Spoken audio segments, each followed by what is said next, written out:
नमस्कार, आप देख रहे हैं डेली जनमत न्यूज। मैं आपके साथ अंशिका।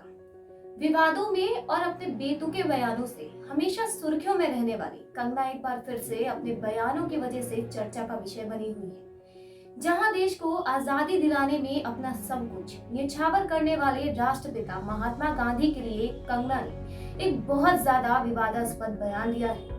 एक तरफ जहां देश के प्रधानमंत्री नरेंद्र मोदी हर साल 2 अक्टूबर को देश के राष्ट्रपितामह को अपना आदर्श मानते हैं और उनके देश की आजादी के लिए उनके योगदान के लिए उनका आभार व्यक्त करते हैं, पर आज के समय में देश के कुछ लोग ऐसे भी हैं जो खुद को बुद्धिजीवी साबित करने के लिए किसी तरह की कोई कसर नहीं छोड़ते हैं। ऐसा हम इसलिए क्यों कह रहे हैं क्योंकि आए दिन ऐसे कई राजनेता हो या फिर नामी गिरामी हस्तियां अपने ऐसे विवादास्पद बयान देती हैं जो कि उनकी छवि पर एक सवालिया निशान खड़ा करते हैं। एक ऐसा ही नाम है कंगना रनौत। अगर इस मामले में कंगना रनौत का नाम लिया ना जाए तो ये बिल्कुल ठीक नहीं होगा।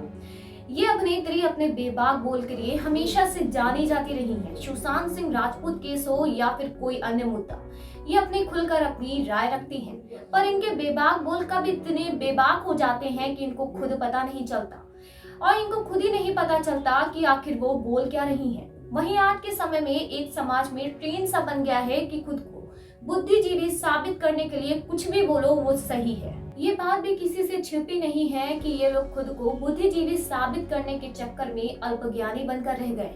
ये बात कंगना के ऊपर बिल्कुल सटीक बैठती है। हम इसलिए ऐसा भी कह रहे हैं क्योंकि जिस देश की आजादी पर अभिनेत्री सवाल उठा रही है, उसी आजाद भारत में बैठकर अभिनेत्री देश की आजादी पर बयान दे रही है। सब जानते हैं कि भारत एक लोकतांत्रिक देश है जहां हर एक व्यक्ति को अपनी बात रखने की पूरी आजादी है। वहां पर वे अपने राजनेता को पसंद भी कर सकता है और उसे नकार भी सकता है, पर जिस तरह से लोग आजादी की वजह से बोलने की आजादी मिल रही है, यूं कहे तो जिस आजाद भारत में वो आज बैठकर अपनी खुलकर राय रख रहे हैं, वो देश के सेनानियों के द्वारा ही दिलाई गई थी।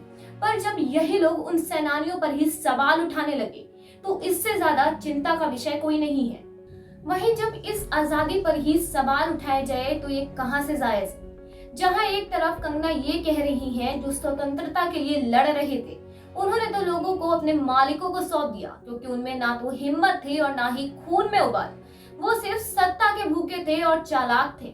उन्होंने हमें सिखाया है कि अगर कोई तुम्हें थप्पड़ मारे तो अपना दूसरा गाल आगे कर दो। इस तरह से तुम्हें आजादी नहीं बल्कि भीख मिली है।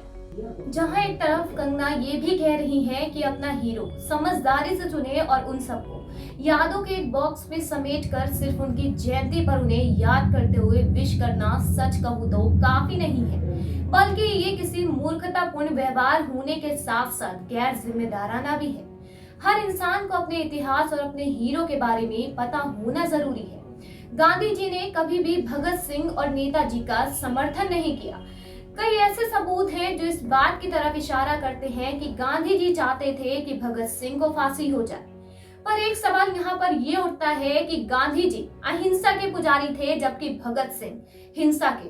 तो ऐसे में गांधी जी का अगर उनके विचारों को ना मानना कहां से गलत है। जिस तरह कंगना कह रही हैं कि किसी भी लड़ाई में हिंसा और अहिंसा दोनों का साथ होता है, पर सब जानते हैं कि लंबे समय तक अहिंसा ही आपको आगे ले जा सकती है, अहिंसा नहीं। जिसके साथ ही इसलिए हम आपको ये भी बताते चले कि कंगना ये पहली बार नहीं है जब अपने विवादों से चर्चा का विषय बनी हुई है।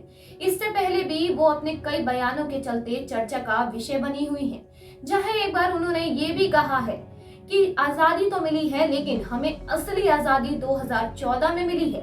तो ये कहां से सही है कि स्वतंत्र भारत को आजादी दिलाने वाले सेनानी का जो पूरा व्यवहार था वो एक व्यर्थपूर्ण व्यवहार था, कि आखिर देश में 2014 में सच में स्वतंत्रता पाई है। जहां एक तरफ कंगना खुद को एक राष्ट्रभक्त बताती हैं, उनका कहना है कि उनके विचार अलग हो सकते हैं लेकिन वो भारत माता की सच्ची देशभक्त है, पर जिस तरह से उनके बेतुके बयान आते हैं उससे क्या संदेश जाता है। जहां इस अभिनेत्री का इस तरह से बयान देना कितना उचित है, इस तरह के बयानों से आम जनता पर क्या संदेश जाएगा। देश के वो नौनिहाल जो कि देश का भविष्य है और उन्हें अपने पाठ्यक्रम में गांधी जी की अहिंसा और सत्य का पाठ पढ़ाया जाता है और उनके मार्गों पर चलने का आश्वासन दिया जाता है। पर जिस तरह से कंगना बयान दे रही है, उस तरह से देश के भविष्य यानी नौनिहालों पर क्या असर पड़ेगा? क्या वे आने वाले समय में ये सोचेंगे कि देश की जनता या फिर देश की आजादी लोगों को भीख में मिली है, या फिर देश को आजाद कराने में स्वतंत्रता सेनानियों का एक महत्वपूर्ण हाथ था?